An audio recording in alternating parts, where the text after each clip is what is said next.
More, of course, must. Well, maybe for Erica. Oh, that's good. Oh, it even says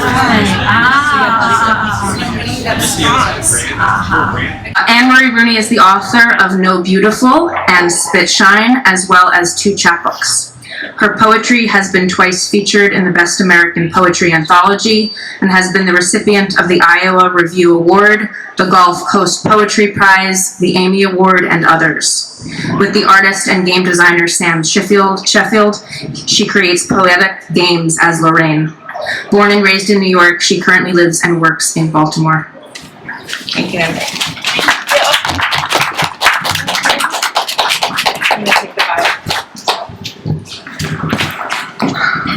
All right, hi everyone, can you hear me? Yeah, okay, awesome. So first of all, thank you all so much for being here on this beautiful day. Thank you to Amanda, thank you to Andrew, all the folks at Below Grand who have been keeping the gallery open. Thank you to my sister. Like Amanda said, much of the work in this show was made when we were at actually residency together in July 2022. Central Pennsylvania, a wonderful place called Soaring Gardens Artist Residency. Highly recommend it. And I got to watch her make these paintings or massage them out of the canvas, as she said. So I'm gonna be reading some of the work that I was working on at the time, laying out a manuscript called Spidering. And then I'm going to close with something from my last book.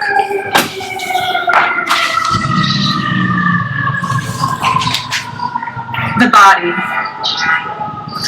Apart from a trinket, apart from word turning its chipping into world, apart from no blank street, apart from Cartesian skinning, each part afflicted with mud, apart, little animal, of animal littered on shore.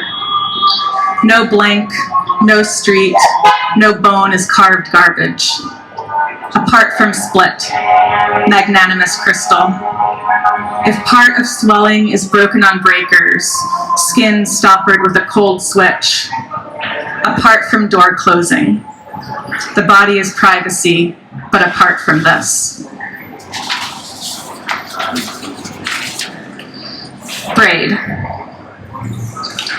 I think I was wearing a tight dress in the dream and on foot through a nighttime city. I think I was visible, corroding the dire hour in sweat. I think the thread ended in a bug. I think at my sharpest I was a butter knife at best. I think low bait and jumpy. Think stuck by my own nettling dance.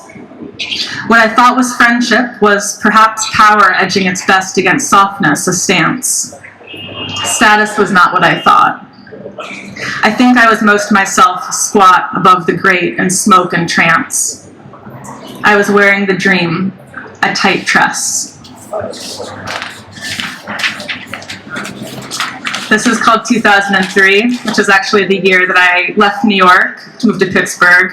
The last year that Julia and I lived together until this residency in 2022. 2003. Glitz girls in the spackle. Teen climbed the bowed over stair. Stole lace to begin again in darkness, a fingering salt. Print delighted the line to lined pink. Was doll-sized, weighted out. Was flat-reaped sigh and dollar bin plaid. Fridays we stayed in till in coughed through with dry heat. Men grew approximate in their longing for something to mine. Sippy cup of burn, acrylic camel, and melting coal was a hiding past boyish. We shone with miraculous droll. Don't try to kiss me, she was always saying. Older than a watch, the girl who pays starch to hush meat. Gargantuan between grown and still us, I leave her orange street, my wanting ode. Again, I was so grateful for Amanda and for Below Grand to really thinking expansively about how to incorporate poetry into the space. So we really thought about how to make it more of an embodied experience. And in the spirit of that, I'm going to read this one from the ground. This poem on the ground, which is called I Loved.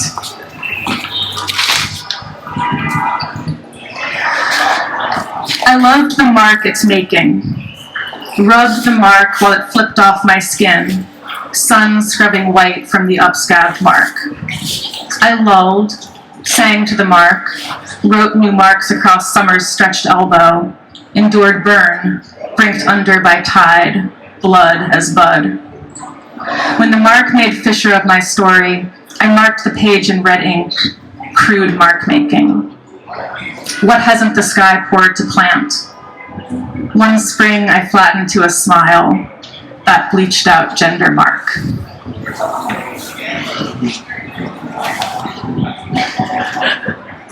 The nature of nature is nothing.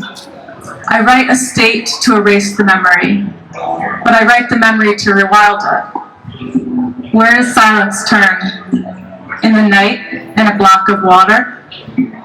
Words close up the thing in ribbons and streams that stop. Nothing is nothing. Seeds crystallize around the cut.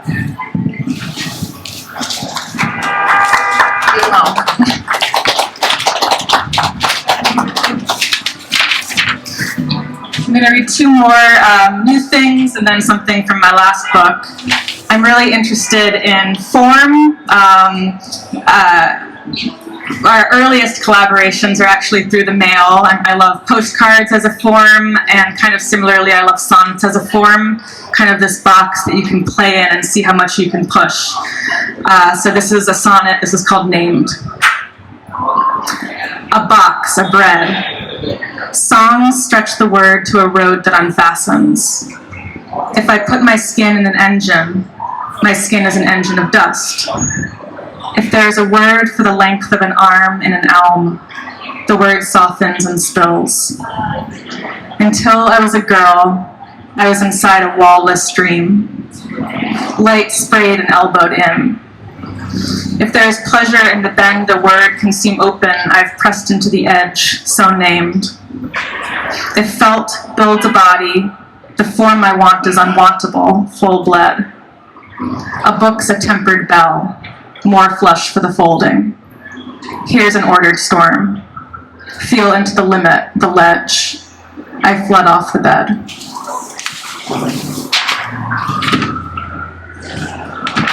Lake mood.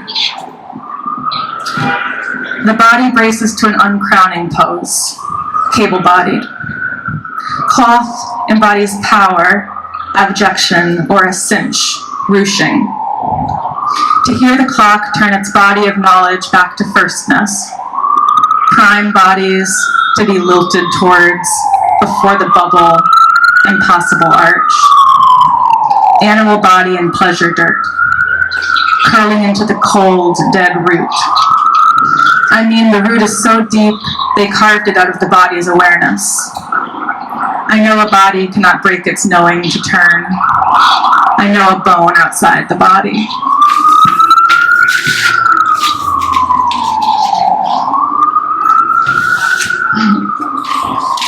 Thank you, Cecilia.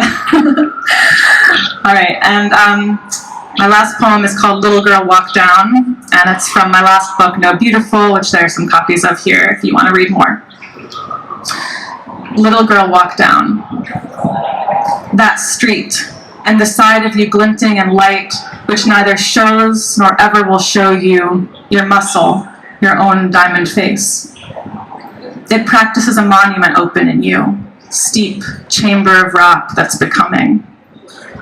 Already the young sky undresses your body, now clay, that more bendable fray in the ether.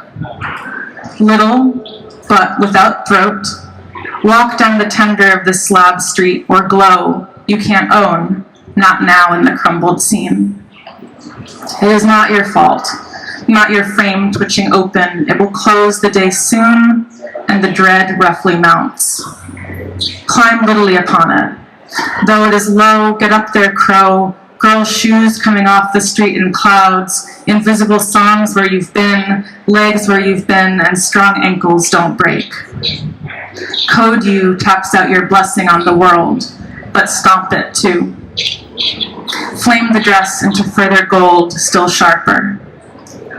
There is no way to approach a tree, don't approach it. Girl string flipping out of you, you are turned back to blight if you are quiet. Dust is the threat of being an outside girl, and it smooths. Your face can shine the street it'll shine, but also keep its water hard. Girl, climb the street as muscle thickens. It is more than ribbon to your light work. Thank you.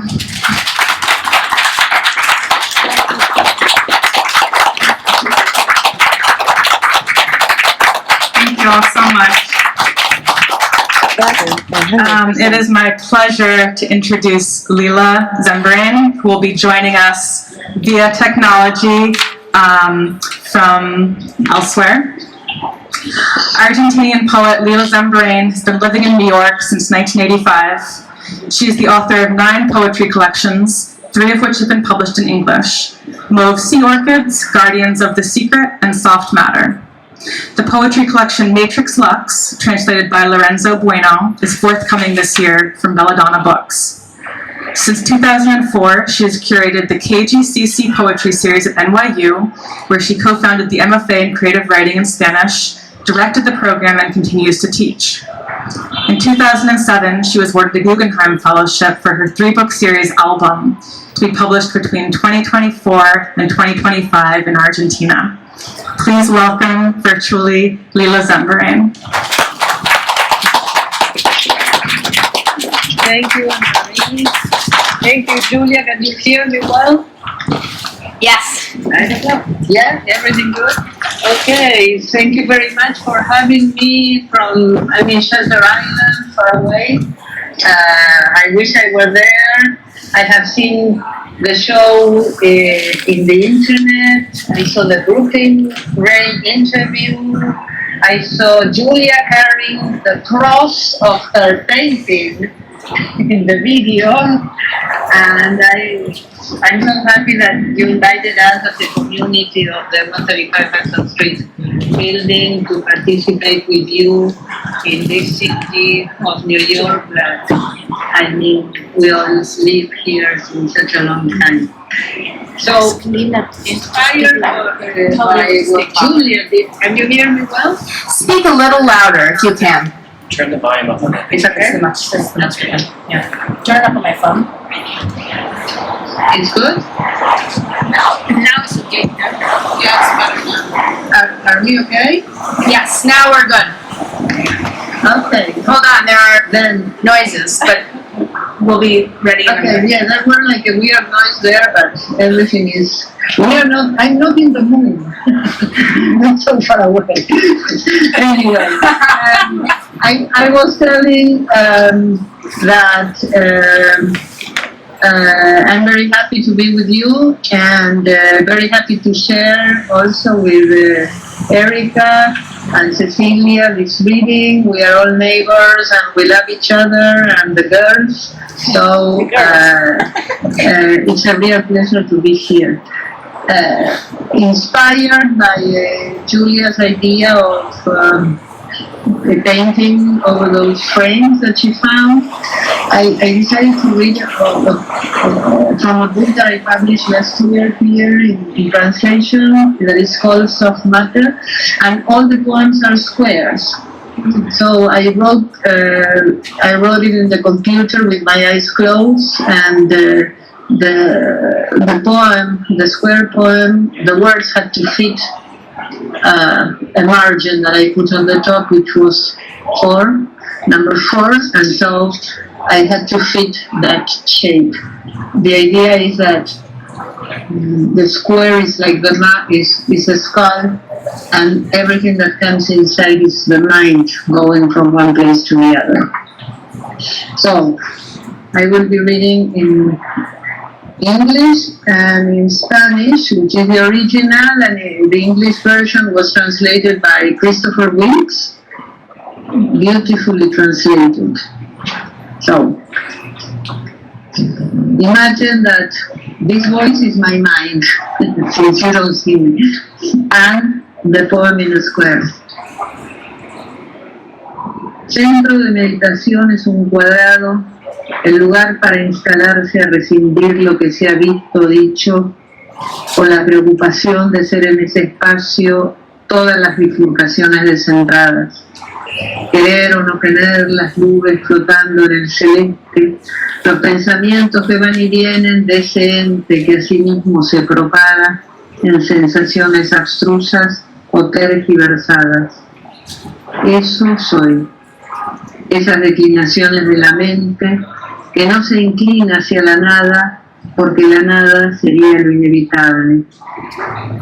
Recompensar, redirigir, encuadrarse en este cuadrado meditativo. Imposible que la materia se apacigüe sin que la demostración sea simplemente un proyecto. Avanza el estornudo y el cerebro en algún lugar se ramifica. En algún lugar los dedos empiezan a independizarse ante la ceguera que implica un teclado y los ojos cerrados. Cerrar los ojos a esa confianza, seguir el estado que la mente suministra, descomprimir la zona que nada dice sino el resplandor del opaco, esas luces que tienden a descomponerse más allá del bien y del mal. Anexar al cuadrado esta cuestión del tiempo, sin acentos, sin preocupaciones, encerrarse en un espacio sin límites, sentarse entonces ante las fulguraciones del yo. Center of meditation, a square, the place to settle into in order to annul what's been seen or said, or the preoccupation of being in this space, all decentered bifurcations. To want or not want the clouds floating in the sky, the thoughts coming and going from this entity that propagates itself in abstruse or distorted sensations, and that those declensions of the mind that does not incline to nothingness, because nothingness would be the inevitable. Reward, redirect, frame oneself in this meditative square. Is it possible to pacify matter without the demonstration being merely a project? The smith moves forward, and somewhere the brain branches out. Somewhere the fingers begin to gain independence in the face of the blindness that implies a keyboard and shut eyes. Shut one's eyes to distrust, follow the condition the mind provides, decompress the zone that says nothing other than the splendor of opacity, its lights that tend to decompose beyond good and evil. Attach to the square this matter of time, without accents, without preoccupations. Enclose oneself in a limitless space, then sit down in front of the flarings of the self. Rostros, rastros, rotos, caracoles enredan la pared de flujos y reflujos, vueltas y revueltas, desenredando lo que fueran los restos del saber. Recogimiento del cerebro así en esta posición que no admite ni siquiera las formas encontradas de un apego. ¿Cuándo lo sabremos? ¿Cuándo vendremos a entender lo que nos oculta la corteza? Quedarse mirando el espacio de entredichos en lo que fuera entonces una materia casual. Así está ahora la materia, aquello que creíamos compacto. ¿Cómo entonces entender lo que subyace entre dos cuerpos?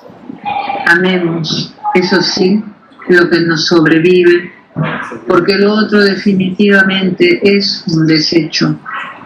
Oralicemos el dolor, que se torne materia concreta de color rosáceo. La luna no mancha la superficie solo para que la resonancia sea un malentendido. Las circunstancias señalan que el destino no es intrascendente. Ojo con las pieles que te dicen otra cosa. No es lo mismo comer que ser comido. No es lo mismo que los dientes te devoren por la misma razón que te decoran. Aspirar sería la respuesta a tanta decantación de conchas y moluscos, que la disolución salada en tu boca sustento sea. Faces, traces, broken seashells, entangle the world with fluxes and refluxes, turns and returns, untangling what would be the remainders of knowledge. Thus, the brain's seclusion in this position does not even admit the conflicting forms of an attachment. When shall we know? When shall we come to understand what the cortex examines in us? To stay gazing at a space of divergence where once there was random matter. Matter now void, what it was we thought compact. How then understand what underlies two bodies? For sure, let's love what survives us, because what does not is definitely a waste product. Let's coralize pain. Let it become concrete matter of roseate color.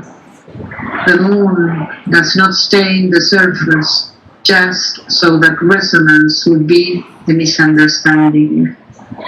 Circumstances indicate that fate is not insignificant. Careful with the skins that tell us otherwise.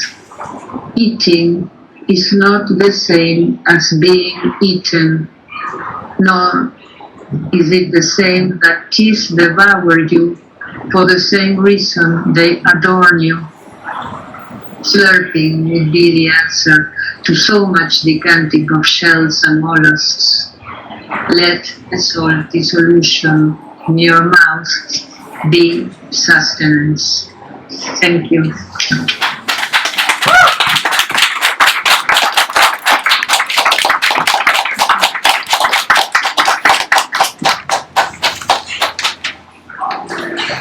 Thank you, Lila.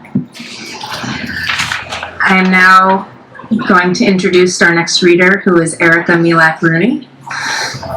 Marie Rooney is a licensed art therapist and teaching artist.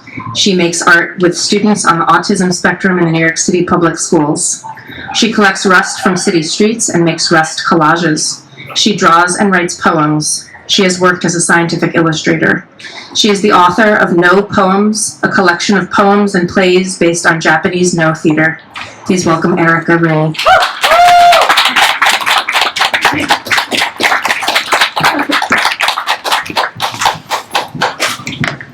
I would like this to be an incantation. So read after me. At the black pitted base. At the black pitted base. Of the brain's knot.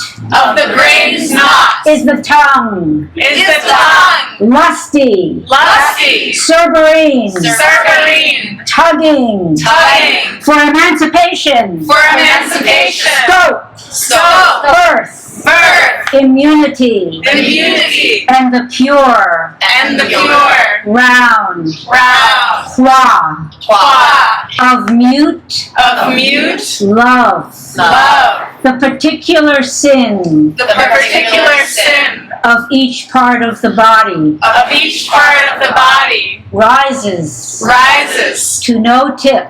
To no tip. Other than this. Other than this. I would like to say how honored I am to be in the same space with the illustrious poets Marie Rooney, Cecilia Vicuña, Lila Zemborain, and the illustrious painter Julia Rooney. And now I will share with you some more of my sins. Moody Beach. At noon, the last waves lap above the toe. Can't make it out. Lean, wave back, and smooth themselves in the reticent, jagged hands of barnacles.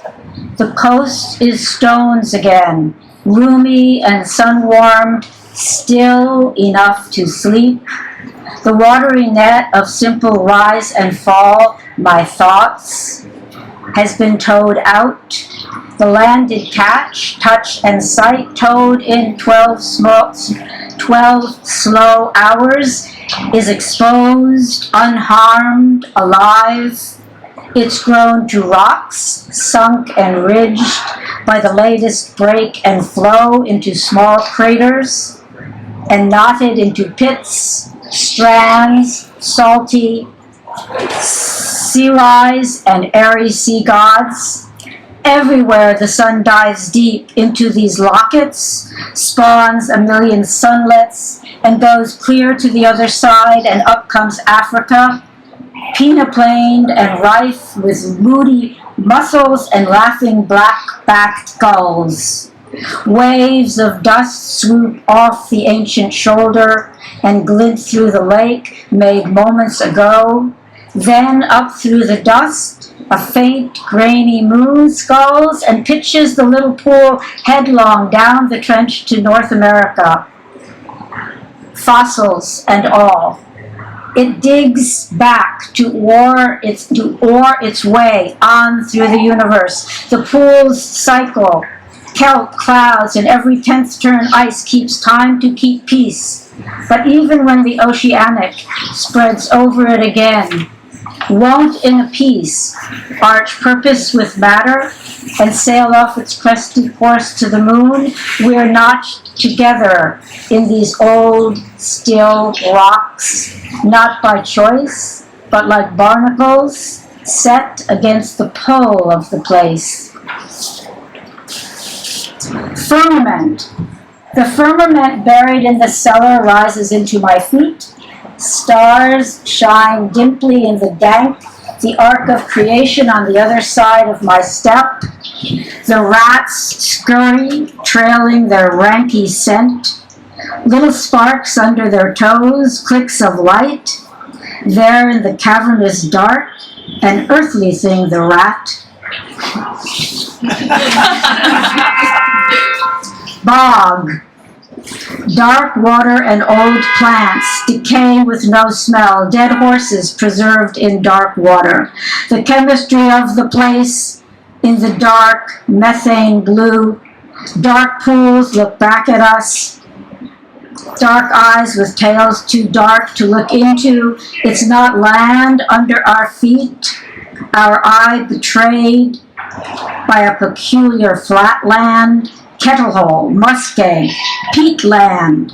We know there are secrets. We know secrets that we don't want to know. The thing quakes, warning we might fall through, but the quaking loosens resolve. The shimmering methane numbs us. We fall back through time preserved, imperfectly but preserved.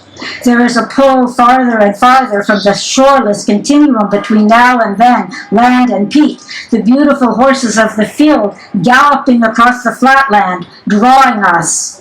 We could fall through, we could swim and forget about swimming. Just go under and be found. Like the horses, preserved and beautiful. We know all the rules. Wait and falling. But it's late, it's early, so let's, and run with the horses in the dim light. And this last one is an ode to one of the 7 wonders of New York City. On the platform at Franklin. For that rounding the bend, whole shebang, take your breath away moment when light in the tunnel becomes steel. Exploding the air, barreling into the reverie of another morning, I have risen in the dark. For another morning, rushed and begging, all its sultry grief steaming headlong against space, for the rub and tumble and race, for the multitudes, to hear in the dark of the chambered, rocking dawn, the schist split, and to bear the scent of emptiness and dust, long rubbed electric into the deep curvature, coming round the bend for the multitudes, for that.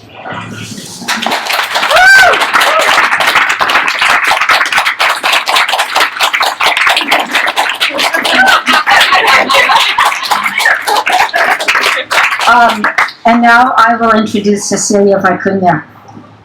Cecilia Vicuña is a poet, artist, activist, and filmmaker whose work addresses pressing concerns of the modern world, including ecological destruction, human rights, and cultural homogenization. Born and raised in Santiago de Chile, she has been in exile since the early 1970s. Solo exhibitions of her work have been organized at a number of major institutions, including, most recently, the Museo de Bellas Artes, Tate Modern, and the Guggenheim. The author of more than 30 volumes of art and poetry published in the United States, Europe, and Latin America. Her most recent books are Palabramas, Word Weapons, Dear Book, and Sabor Amén.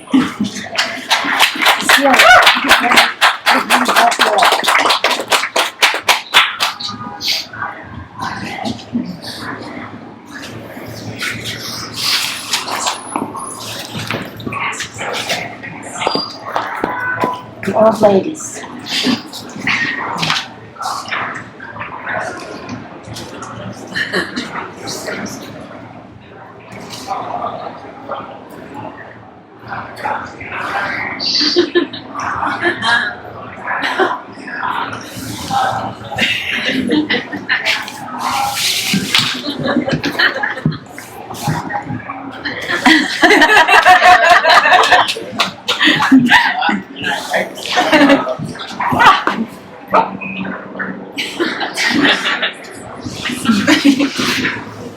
It's coming around. Well,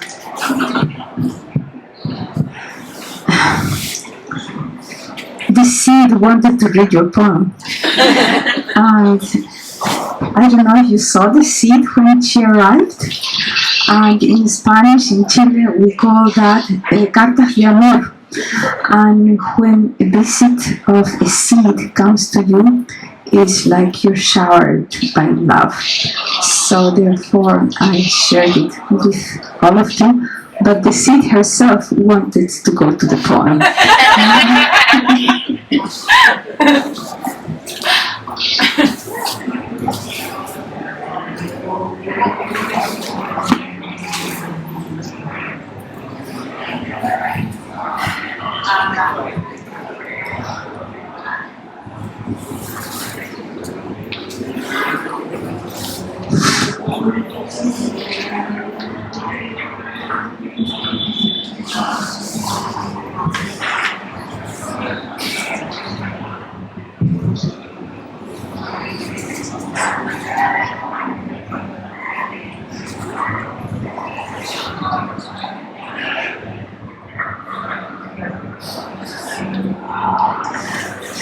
So,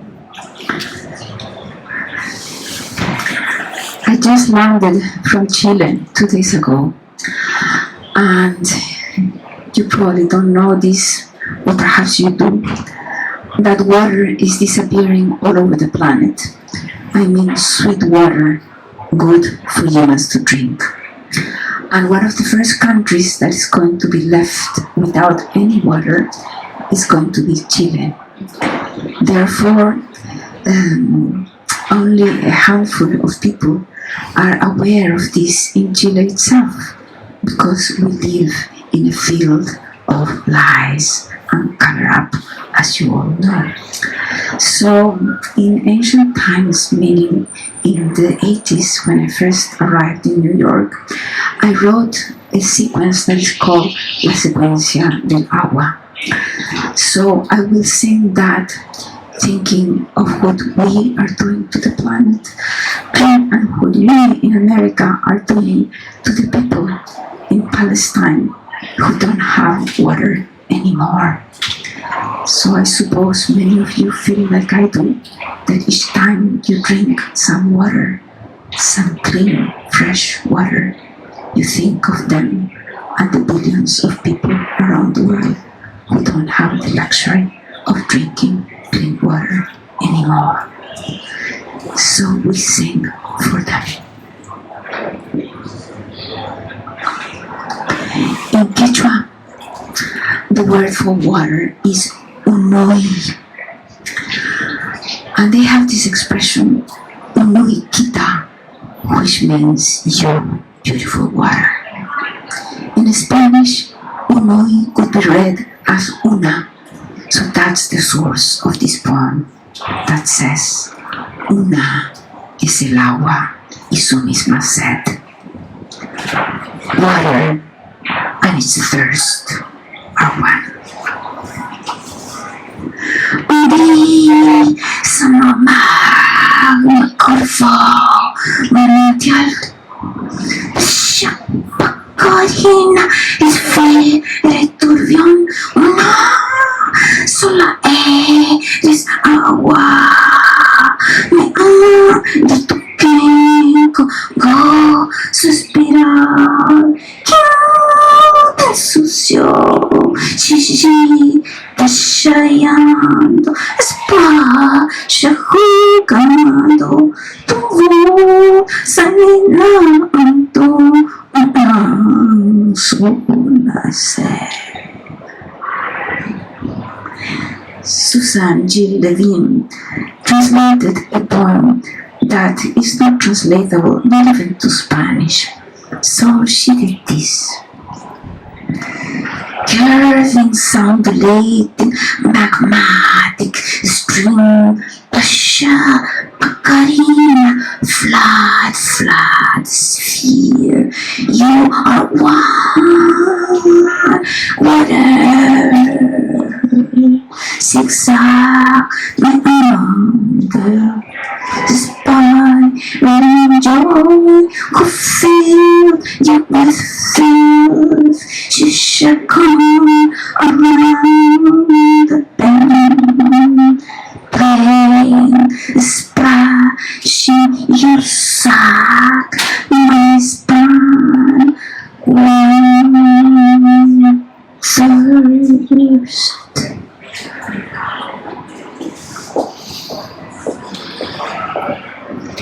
Estremezca sed, pasando fecunda, plena gratunda, sagrado cuero, esmoso, brillando siempre en tu sangre, fluyéndose, pasa neblina, tu mismo ser. When I wrote that poem, I was thinking of the Parina. The Parina are the flamencos that live in the desert of Atacama.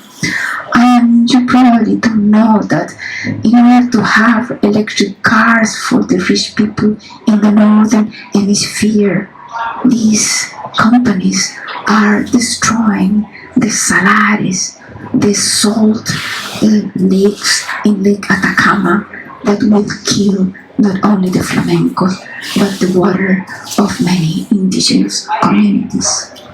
So this poem, written almost 40 years ago, seemed to feel, to sense that forthcoming death. Shiver you thirst. Fertile valley, round water bird, sacred, you go here, being yourself. Flow forever, travel through your blood, flowing through yourself. Up in the mist, you're yourself.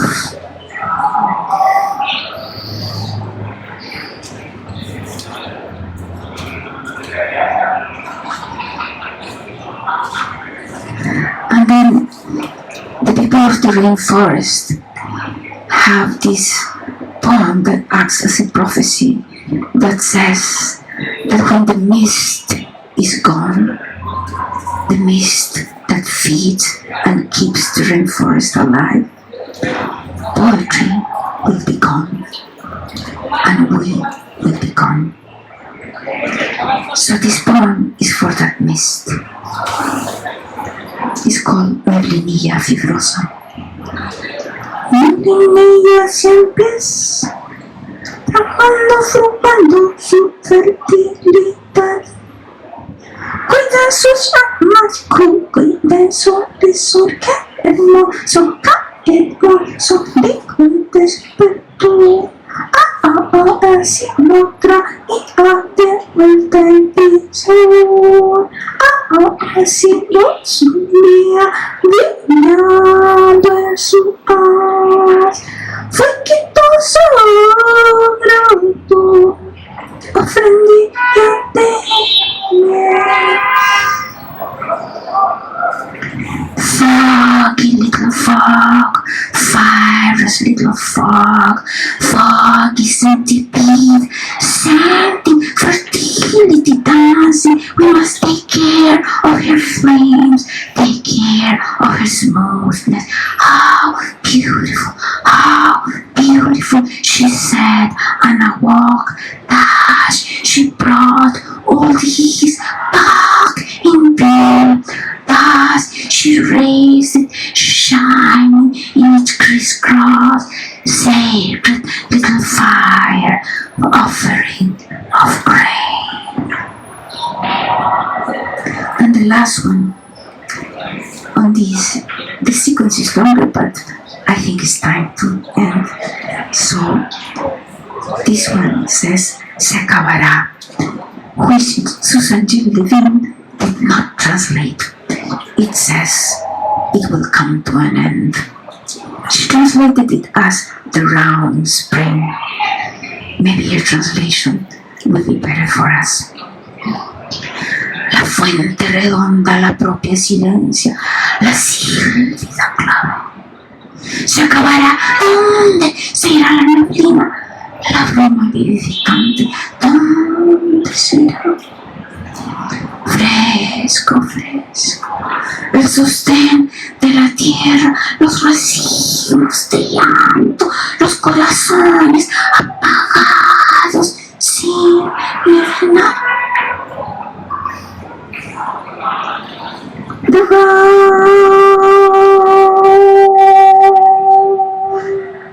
spring. It's so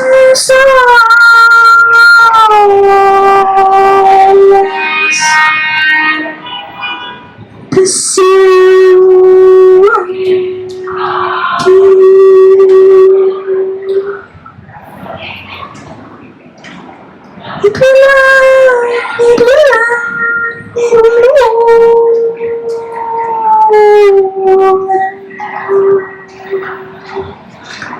How will the fool go? The life-giving mist. Where it cold, cool, fresh, the earth sustenance, the tear-filled branches, our hearts extinguished, and the fool is gone.